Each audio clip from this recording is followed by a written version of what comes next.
all-time career three-point shooting percentage, and perhaps more importantly, is also the son-in-law to new head coach Doc Rivers. So, Shannon, is it a good thing or a bad thing that Doc will be coaching his son-in-law? Let's get about, I don't look, I look at Doc, if he can coach your son, he damn sure can coach your son-in-law.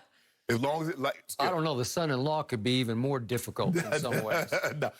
As long as there's no nepotism going on, there's no favoritism. I got it. You'll be just fine.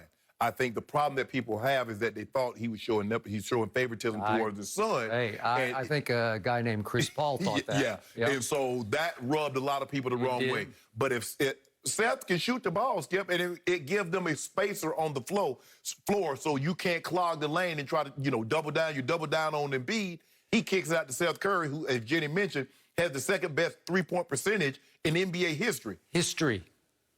To Steve Kerr. Yes. Now the coach of the Golden State Warriors. So I like it. I don't think it's going to be a problem, Skip. I really don't think it's going to be a problem. Like you said, hey, I understand that's my son-in-law, but I'm trying to win games. Because if you don't win games, son-in-law will be out the league and you'll be out the league. But when baby girl calls and says, Daddy, why aren't you playing my guy a little more? The check, right? hey, you like Callie, the check still come. Does he still get played on the 1st and 15th? Okay, baby. Okay. Look, I do not love this dynamic as far as father to son-in-law. But Daryl Morey made the move. Daryl Morey made the move, and I guarantee you Doc blessed the move because you kept saying the Mavericks should have beaten the Clippers in the first round. Am I right? Yeah. And obviously, I was rooting for the Clippers, and every time the ball left Seth Curry's hands, I said, that's good, because he can, speaking of cooking, like let Russ cook, Seth Curry can cook right there with his brother any day or any night.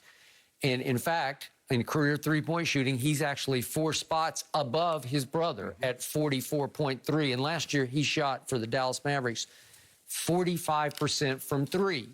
And Daryl Morey was giddy last night after they pulled this move off and said their whole draft night was geared to landing Seth Curry. It cost them Josh Richardson, who's a much better defender. That's what Dallas wanted, was a defender. But listen, Seth Curry, as Morey was raving about, when you add an elite shooter, he called him a gravity elite shooter. I don't know what the gravity means, but whatever that means, it's some analytical term. But an elite shooter added, it changes the dynamic, said Daryl Morey, for Joel and Ben. Right. Because all of a sudden, they've been at their best when they had one dead-eye shooter that you could trust, that would just nail threes when they needed to be nailed and take the pressure off those two interacting in and around the post. Well, this is just what the doctor ordered, is Seth. Right. So what happened with Austin? Well, he had some of his best years for his father. He did. Was it nepotism? Was his father giving him too green of a light and playing him too many minutes? You could certainly argue, because the Clippers finally just came all apart. They unraveled around that dynamic. Right. But that last year in 2018 that Austin played for Doc, he had his best numbers ever. He averaged 15 a game. He shot 38% from 3.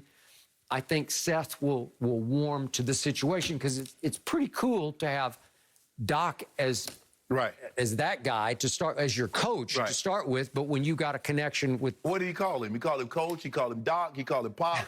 Pops. I don't know.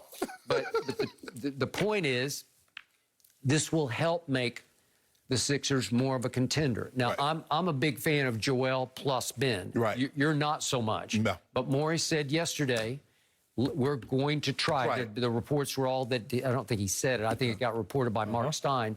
We are going to try this for a while, at least up to the trade deadline, to see how it blends.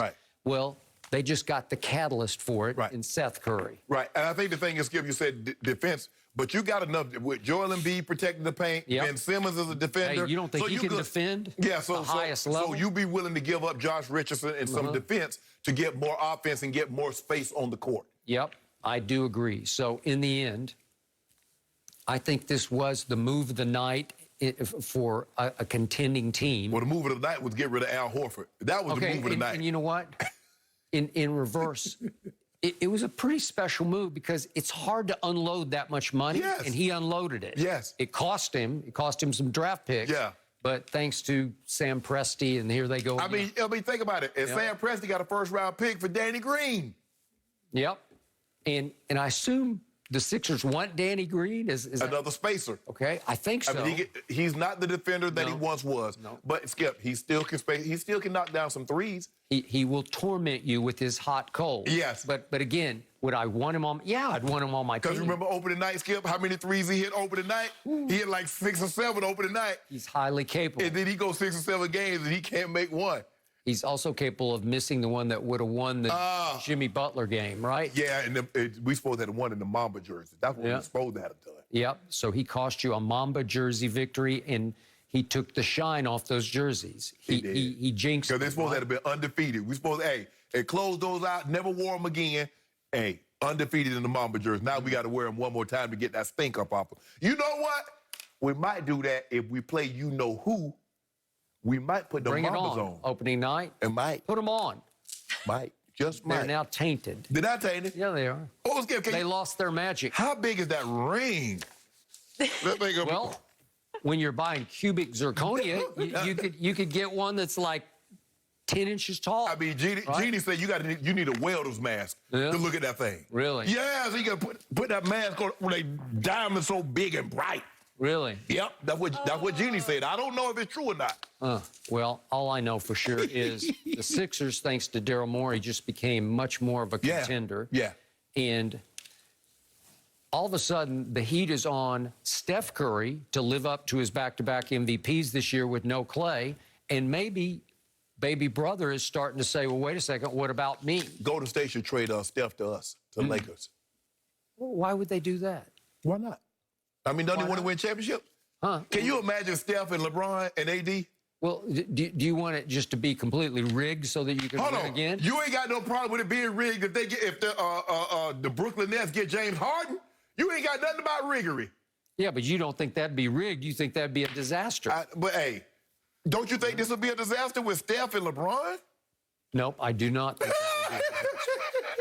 Are you trying to trick him into something, Shannon? I don't know. Hey. Laughing over there. I think that's what should happen. Skip, stop bringing up the cubic zirconium ring. Like, you say that so much on the show. It's still a championship around here. We can't discredit it. You a hater. Hater. I want to remind you guys, did we witness the greatest catch in the history of football over the weekend? And why is Tom Brady now part of the story? Yeah, why? Why is